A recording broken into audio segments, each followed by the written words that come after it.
spirit that I want to hear. Please give a round of applause for everyone. Okay, so let's start these sessions with questions. If you feel that this is very you, please raise your hand and don't be hesitant. Be Rexona, okay? Okay, beep the sponsorship, okay. Who are studying international relations? Please raise your hands. Okay, we see that a lot of international relations students are having crisis. Okay. And then, who wants to be a diplomat? Not many. Pa Mahendra, how is it? You're not going to have many new generations? Who wants to be a diplomat but still unsure? Okay, that's a good news. They are sure already. That's including me. That you? Oh my God, you are already a diplomat. So then, who are still clueless about what their future gonna be? Raise your hand. Only one. You are lying because if you are not clueless, then you should not be here. You should be somewhere else. Okay. So, but actually, you are not the only one for those who are clueless about your future. My name is Chut Jihan Safira. I am actually a final year international relations student studying in Universitas Indonesia, and actually I am also clueless about what my future gonna be. That's why when one of the committee invited me to be the moderator, I was like, okay, I'm so honored, but besides that, I think I'm the one who need this session the most, so that I hope that after this I can decide where I want to go and where I want to apply. But then, and I am today going to be serving as your moderator, and I will be proudly present you this session, Quarter Life Crisis session. Please give a round of applause for everyone. Without further ado, let me brief and give the introductions of our panelists today. We have a lot of amazing people with many different backgrounds. The first one, of course, maybe you have seen him many times, and he's very popular now because, of course, we just know that we have His Excellency, the Ambassador Mahendra Siregar, our Vice Minister of Foreign Affairs of Indonesia. A lot of fans, Pak. After this, you have to take care of a lot of people asking for pictures. And then we also have Her Excellency Ibu Beata, who is the Ambassador of Poland to Indonesia. Maybe if you are familiar with FPCI and also all the programs, Ibu Beata often comes to our Bengkel Diplomacy and other FPCI programs. So she's keep in touch with the youth as well. And then we have Bapak Landry Haryo Subianto. Bapak Landry is the Chief Country Representative of Indonesia for U.S. ASEAN Business Council. And then, of course, last but not least, the one that very beautiful, Alisa Subandono, the actress, which many of you maybe didn't know before that she's actually studying international relations at Sussex University School of Global Studies and also Monash University. So give another round of applause for everyone and all of our panelists. See, they just know each other. They just know that actually Alisa is studying international relations. So it's new for everyone. So here's the agenda for today. We're going to start by having the first remarks, the first sentences from all the panelists. But for this, we're going to invite Ibu Beata to go first. You may have a seat, you may stand up, whichever comforts you. I will be sitting, but thank you very much, and I welcome everybody. It is a great pleasure and really honor to be part of this panel. So the question is the crisis, middle age crisis or something, maybe quarter, okay. So I think, I mean, everybody can, in one's time or even more, kind of the crisis, or simply people put questions what to do next, or what I would like to choose. Actually, maybe I will. I mean, I can give you just maybe my story, because it's always, I think, most interested how I felt when I was, let's say, 25, 30 years old. So. And I already ready to say that for me it was quite easy. But generally, I am a very lucky person, so maybe this is why it was easy for me. I was married when I was 24, and then my children came, like my daughter, it was when I was 26, and my son when I was 30. So, okay, when I was 30, and I had already 2 children, and I actually should say that I graduated economy. I graduated economy in Poland, in my university. So when my son was born, so I put questions to myself. Wow, okay, so I am married, I have 2 children, I am educated, what to do? Now I was already 30 years old, so I was thinking to start kind of the job, career or something. But I was, as I said at the beginning, I was very lucky, because it was time when Poland was in a transition period, and actually it was the beginning of 90s, and the communism collapsed in Poland, and our country was just, it was unbelievable to watch this and to be part of this. So I was in the period when it was the period of the changes, economic changes, political changes. So, and everywhere the new people were needed. So I was in the right place, in the right time, and because I was very much interested in political life, and I was open to the world, to visit countries, to see countries. So I thought, oh, maybe international relations, it is something what I should be do. So and I was lucky. And I was lucky really to do these things, and I should say that for me this crisis was not really crisis, it was a chance. It was a chance, yes, and because of the situation in my country, so I was lucky. So this is from myself at the beginning. Thank you. Give a round of applause for Ibu Beata. But then maybe we can hear from Pak Landry. Very good afternoon to all of you. Thank you, Chut. My name is Landry Subianto, actually. Sorry, I have to stand because somebody over there was covered by the pillar, so you can't see me. Actually, I started everything with a crisis. In 1997, 1998 crisis, I could not join. When I graduated from IR in Bandung in Pajajaran University in Bandung, I could not join the first love for Kementerian Luar Negeri, Bapak. Because at that time, Kementerian Luar Negeri did not have any opening. So I have to apply for CSIS and become, unfortunately, unfortunately, but luckily I got accepted, and I trained myself as a policy analyst at CSIS Jakarta for about 6 and 7 years. Before finally that opportunity to serve the government arrived in 2004. When Pak Jokowi and Pak Dino asked me, Pak SBY and Pak Dino asked me to join the office of the president at that time. I have no clue. I didn't get any salary at all. My spirit was really to get, to get my hands down and help the government. So I ended up at the office of the president for about 3 years before finally my first love came in, and I got accepted to Kementerian Luar Negeri. So I started my career in 2007. That was also another crisis of life, but that was a very easy crisis. It's easy to decide, so I joined immediately, and I served under Pak Hasan Wirayuda, of course Pak Martin Natalegawa, and I had a chance to go to Oxford University to take my PhD. So I got my PhD from Oxford University, thanks to Kementerian Luar Negeri. And I think after spending about 12 years of my time, of course, having served Ibu Retno as well as as his assistant, policy assistant at the office of the minister, another crisis came to me. In 2019, my father passed away. I have a very difficult family situation.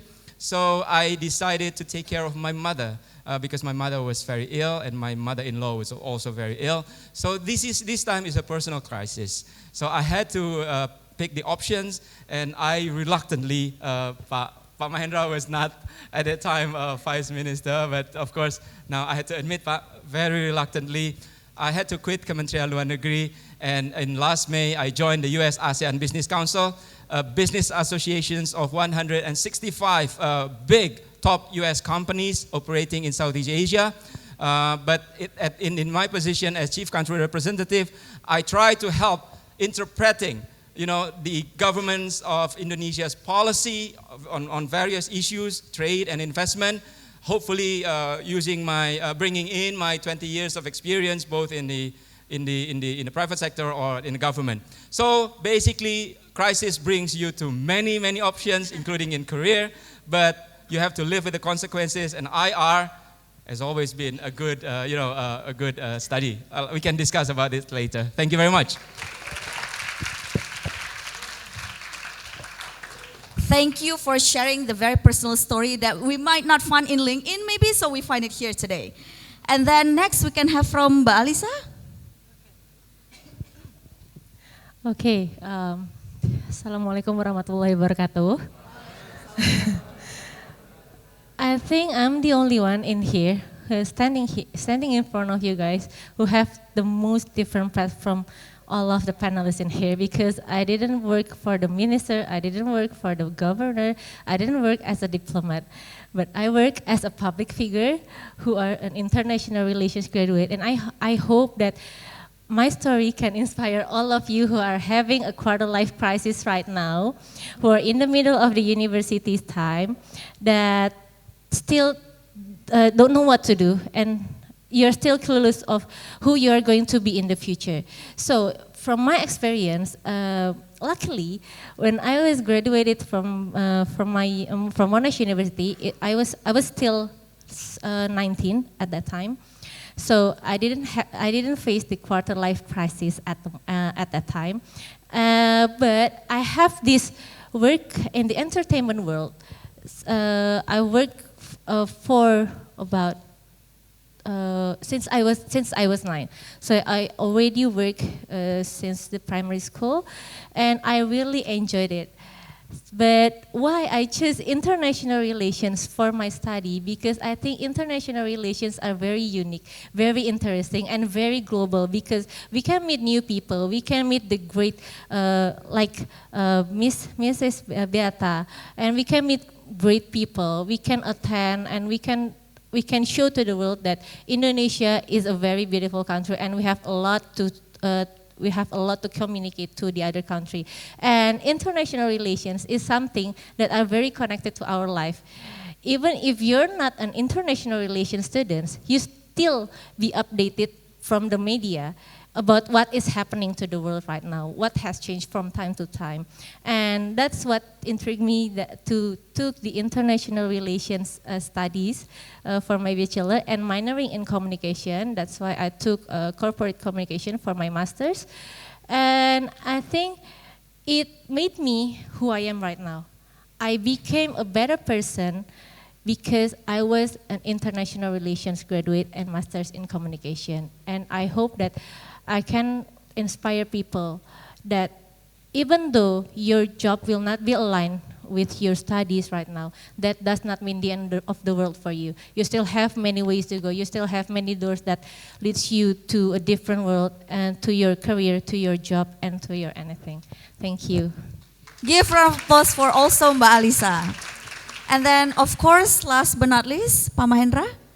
Thank you. I was supposed to speak in the beginning, but I asked Chut to to speak at the end, because I didn't know what was the issue about. Now, after listening to the first three, I still don't know what is the issue. You know why? Because I've never had a life crisis. So, well, that's the first part. The second part, you're talking about quarter life crisis. I'm triple of the quarter life age nowadays.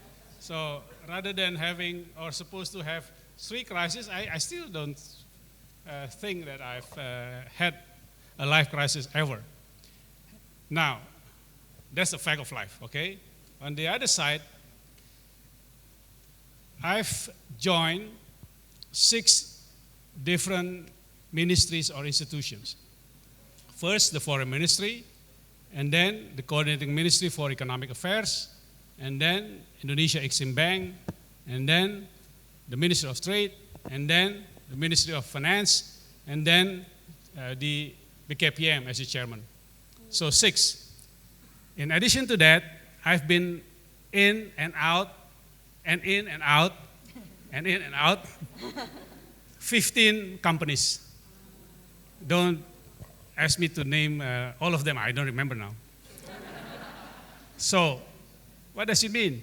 It means changes, well, you can call it crisis because I have 3 millennials at home who always dramatize things. It's just change, it's not crisis. First, and I always look at that as opportunity. And I always made the right choice. You know why? Because there is only 2 choices in the world, 2 decisions. The right one and the other one that you have to make it right. So there's no wrong decision. It's either right decision or the other decision that you need to make it right. So with that approach of life, then you will never have a crisis. That's another fact of life. The third part is that you are in the most interesting and exciting, I would say, a different world today. The world that you don't have to choose one. You can do many things at the same time. That was not possible in the past.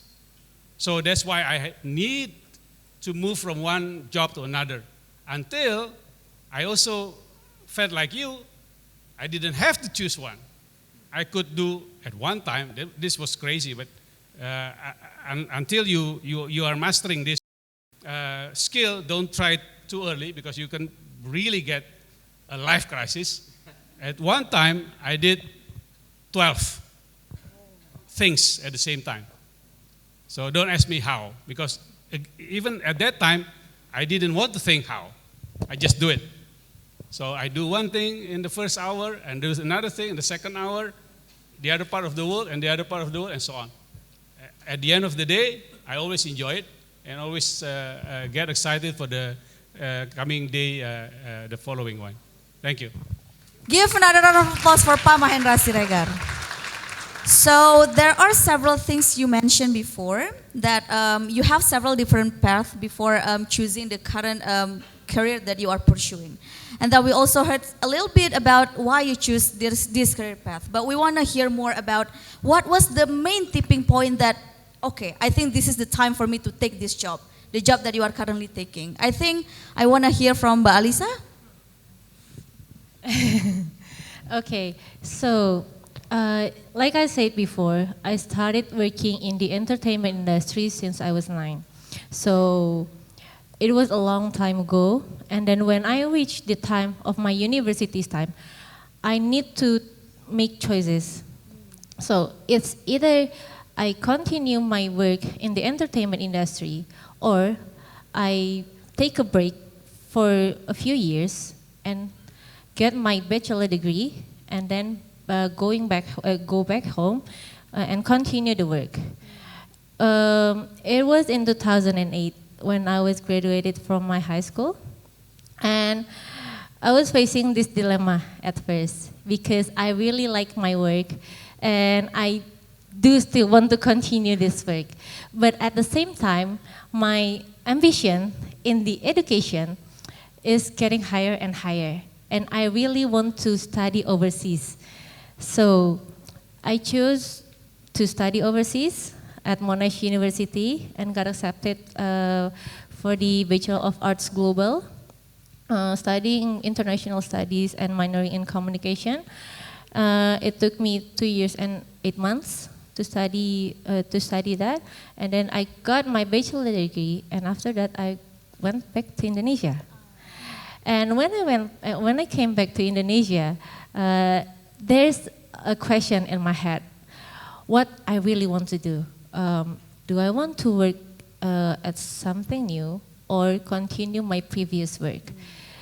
I end up continue my previous work, but at the same time, I got a full scholarship for my master's degree from London School of Public Relations, Jakarta.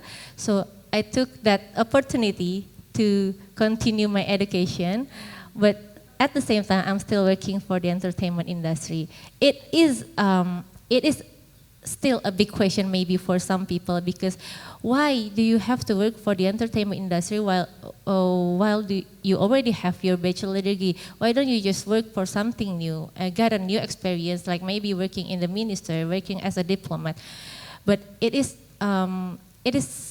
hard for me to leave my job because I already enjoyed it and I really like it until now. That's why I'm still working for the industry. But that's just like what I said. Maybe I'm doing it in a different path, like the others, like maybe all the international relations graduate thing, because the big picture is that we are going to be a diplomat or a politician someday if we are an international relations graduate, but that's not the path that I chose. I chose to be an entertainment, but I hope that my job can take me somewhere that I can inspire people not to give up on their dreams while you're still working on it. And because we all have big dreams and our dreams are not the same. If you have a passion on it, you can go for it. Okay. But at the same time, you can still study something new without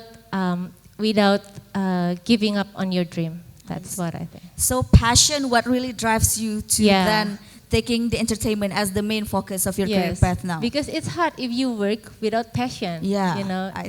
So this is also related to the next questions that I want to ask. Do you think that in terms of determining the career path that you want to choose, you choose passion or income stability as your main priority? Maybe from Palandri? Well, that's a very tough question, especially if I had to speak it out in front of Vice Minister. But again, perhaps neither. Sometimes, what is the most important? The most important things for me is value. What kind of added value you can bring into your organizations, into your life, into your family. And sometimes, it can be a combination of both, of passions and, of course, if you say it as a financial stability. I think if you do it with passion, sometimes kalau kata orang rezeki itu dari Allah, dari Tuhan, bukan dari usaha kita. Rezeki itu came from the Almighty. We all only have to do, just like Pak Mahendra said, don't ask me how to do it, but obviously, Pak, you succeeded in doing 20 jobs at the same time. So for me, I think the value that I can bring to the organizations, I love challenges. So I don't like to be in a comfort zone, which sometimes creepingly killed us, killed our creativities and all. But exactly the added value that I would like to bring into anything I did, anything I'm doing. That's the first and foremost. But that's on a rational point. But sometimes we also have this transcendental thing. Sometimes you have to listen to yourself, reflect, and sometimes yourself will speak out to you of which path and patterns that you have to pick. And sometimes it will lead you to the right decision, or even if it's not the right decision, but sometimes that voice inside you will also lead you and guide you to make it right. So I think that's so I'm sorry to disappoint you with no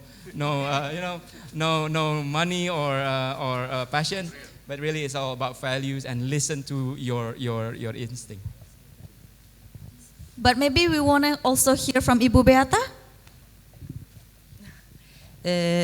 Definitely, I mix passion and the feeling of the stabilization.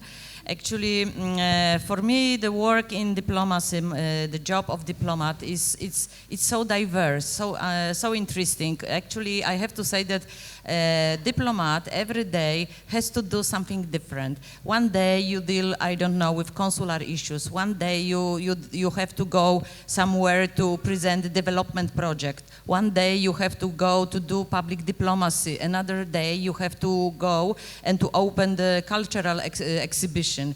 One day you have to negotiate with your partners from other country difficult agreement, or you have to encourage business people to come to your country and do investments or trade.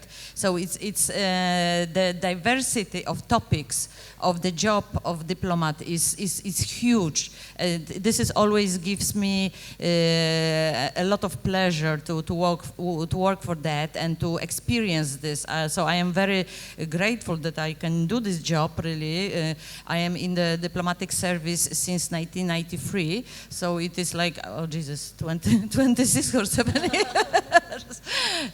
So it's quite a long time. But I enjoy. I have to say, every day. I enjoy every day, whether I am working in the ministry, because actually I have to say that work of diplomat is different when you are posted somewhere, and a little bit different when you are in your capital working for the ministry. I am a career diplomat, so this is just very easy. I am in the Ministry of Foreign Affairs in Warsaw, or I am abroad, yes.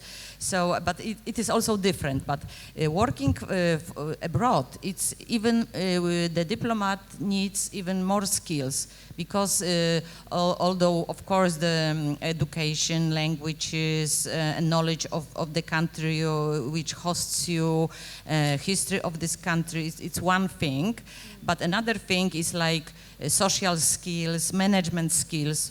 Why management? Because, for instance, me at the embassy, I have almost 30 people, administration staff, finance staff, consular staff, so local staff. So it's sometimes it's quite difficult to organize the job of all these people and to run them in the right direction. Yes, So this is also the management skills, but also social skills, because the diplomat is coming to the hosting country. And the diplomat has, I don't know, 3-4 years to know as many as possible people, to do network, to try to be visible in some way, yes, to represent your country. So it's really such a advantage, and sometimes not very easy, yes. So you need a lot of social skills as well. And in today's world, social media, yes. So even if you do a lot and you work, so nobody knows this until it is not on a social media, Instagram, Twitter. So, for instance, our embassy is very active on Twitter, Facebook, Instagram, website, YouTube. So we are trying to do things and then inform people to spread the news. So the job is really, it's absolutely my passion. It's absolutely my passion, but also stabilization. With a good financial stabilization as well. Yeah, don't think that it's a really stabilization. Yes. So you guys don't worry if you want to be a diplomat, yeah? But it's okay. Yes. No. Thank you. Pak Mahendra, passion or income stability? Neither and both. Because I've never thought about that when I chose or when I decided to select a job. Even from the very beginning. Well, I studied economics. I didn't take international relations. But when I was in my last year in the economics bachelor degree, there was this scholarship and then, of course, recruitment from the foreign ministry. While 80-90% of my friends at the time would choose either the finance ministry, the central bank, the commercial banks, and others. But suddenly there was this announcement, recruitment for the foreign ministry. And as I said, I I didn't think about anything. I said, what is this? This is about that. Okay. Do you know about it? No, you don't know about it. And then I asked somebody who happened to be a son of a former ambassador. Do you know anything about foreign ministry? Yeah. What is that a career doing? Traveling abroad. Okay, I enrolled. Just like that. I didn't ask about how much does it earn, and then what will be the career. I didn't have any clue. Okay, I do it. And the second one, and the third one, and the fourth one, and so on.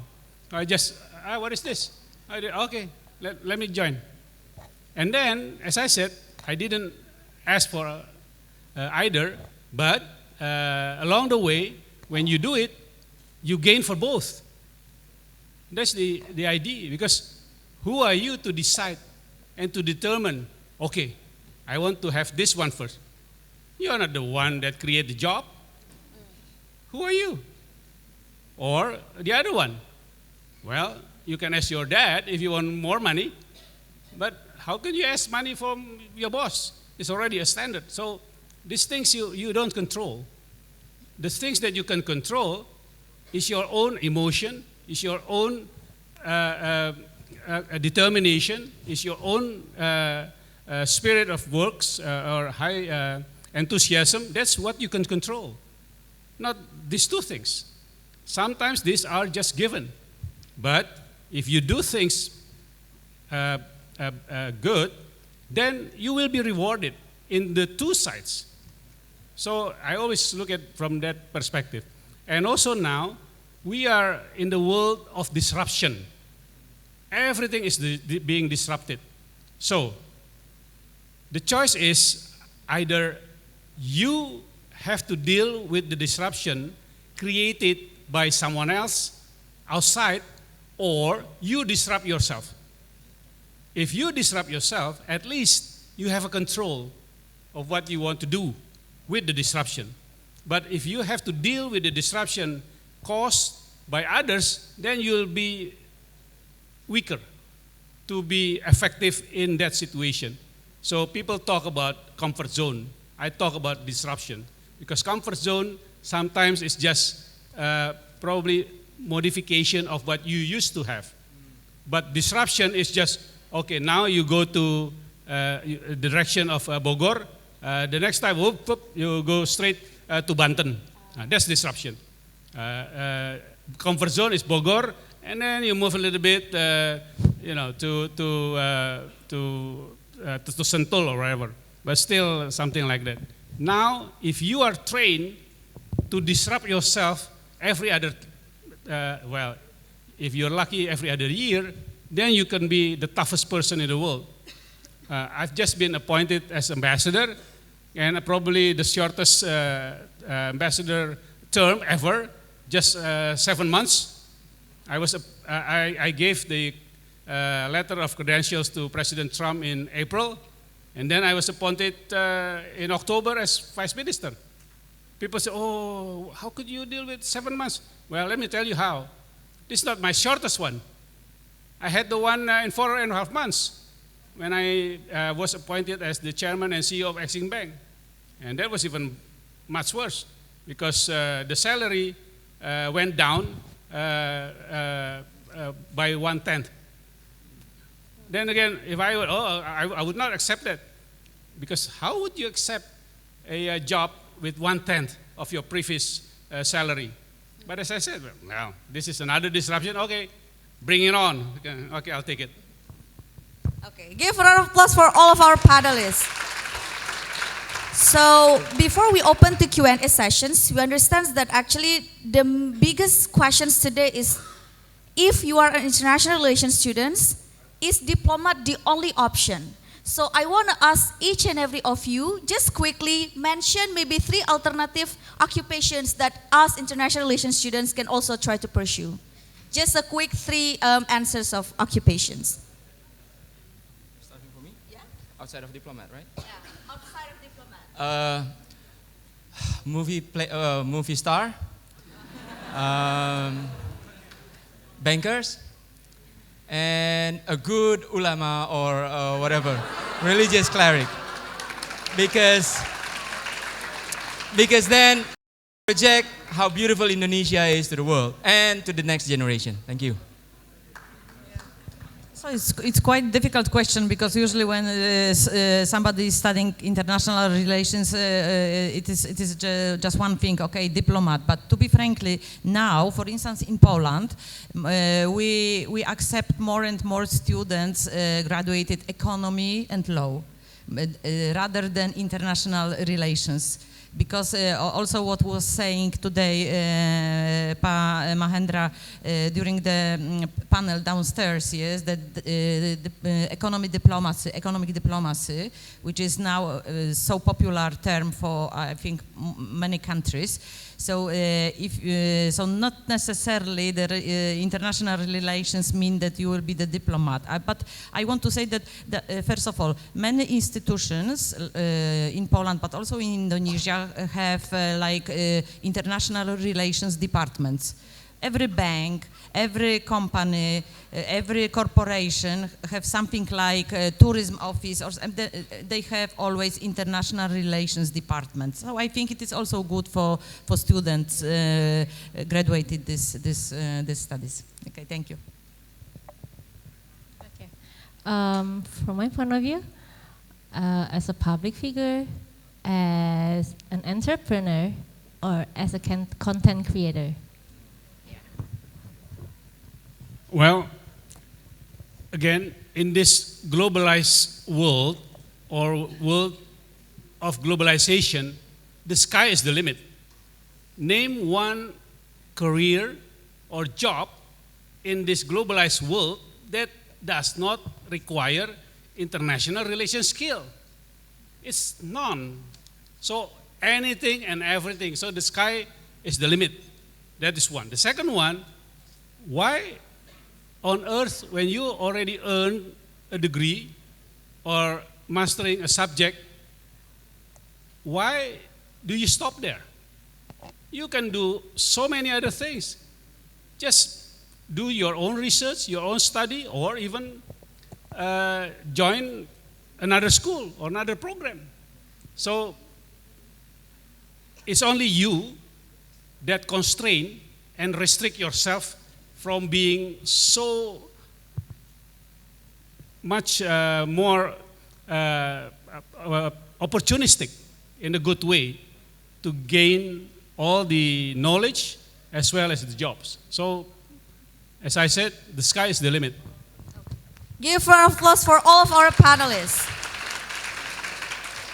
I know that if actually I ask all of my questions, we will not be ending today. We will end the sessions tomorrow. But I would like to open opportunities for all the audience to ask maybe 3 questions first. Is there anyone who wants to ask question?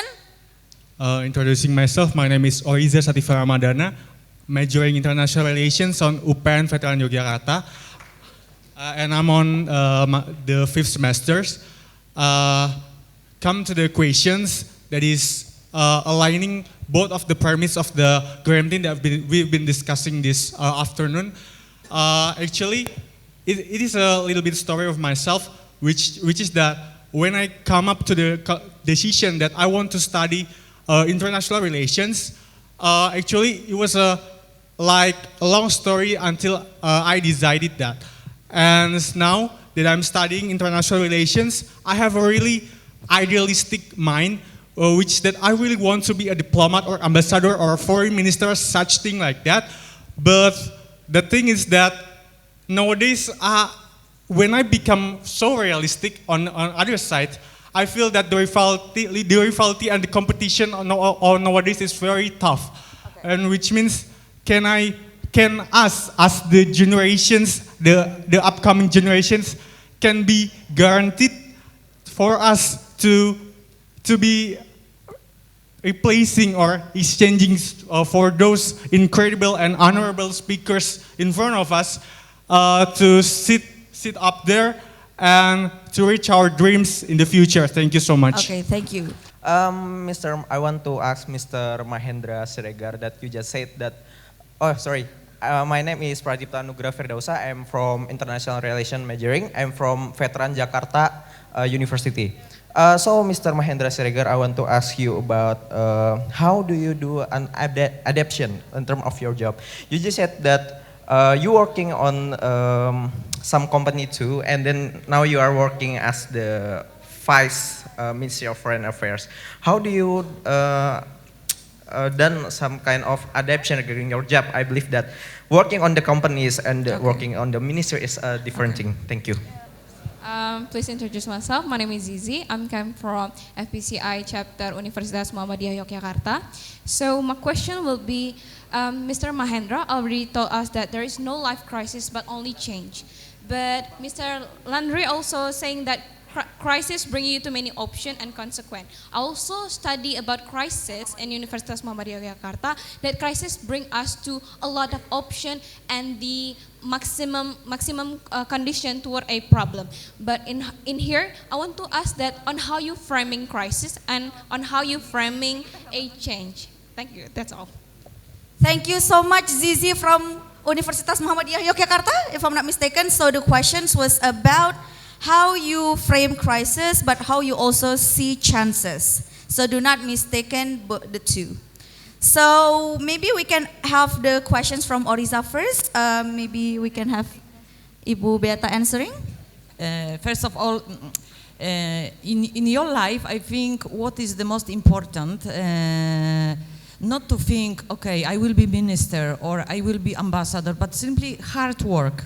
If you do any job, yes, do your best, and then the chances will come, because people want to cooperate with the people who are ready to help, ready to work, to cooperate, and to focus only on to have a position. I think it's not a maybe good way. I mean, hard work, passion.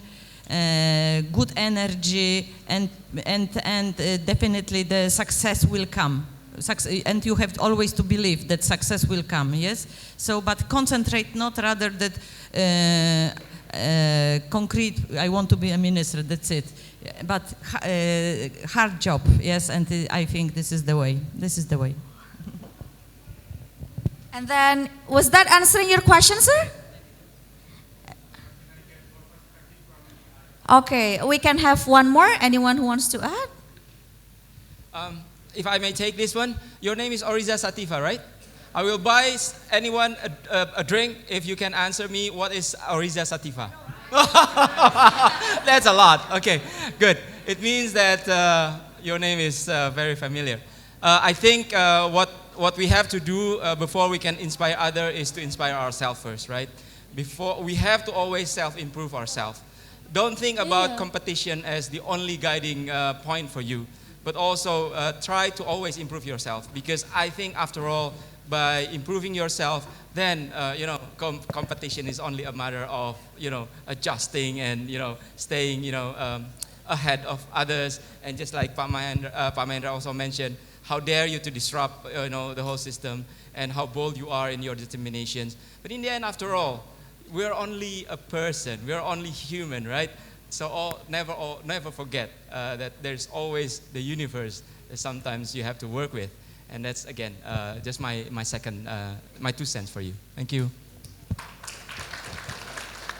Relative values and routines and this type of things, moving to a different work environment, or even providing a different type of background of skills. But again, if you allow yourself to be open, to be inspired by things that you've never known before, I think you would look at that as a very exciting experience, rather than a threat or something that would cause you discomfort. Well, let me give you a very interesting example. When I was the chair of the BKPM, I had the opportunity to visit Silicon Valley, actually twice. I concluded after that, I said, oh, I wanted to live here and do like these people who were, of course, 20, 25, 30 years younger than me, and 20, 25, and 30 times richer than me. Silicon Valley, as you know. And then I just did that. So I quit from the chairman of BKPM, and I moved to San Francisco.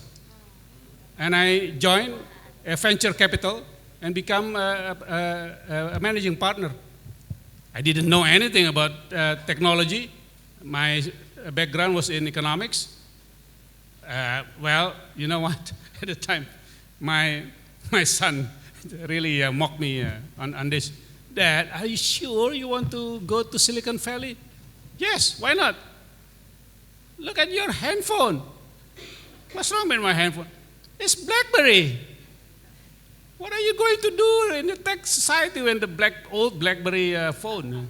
So that shows the gap that I need to overcome. Well, the first thing I did, of course, I changed my handphone, but I changed so many things afterward. And then it was very, very worthwhile, enjoyable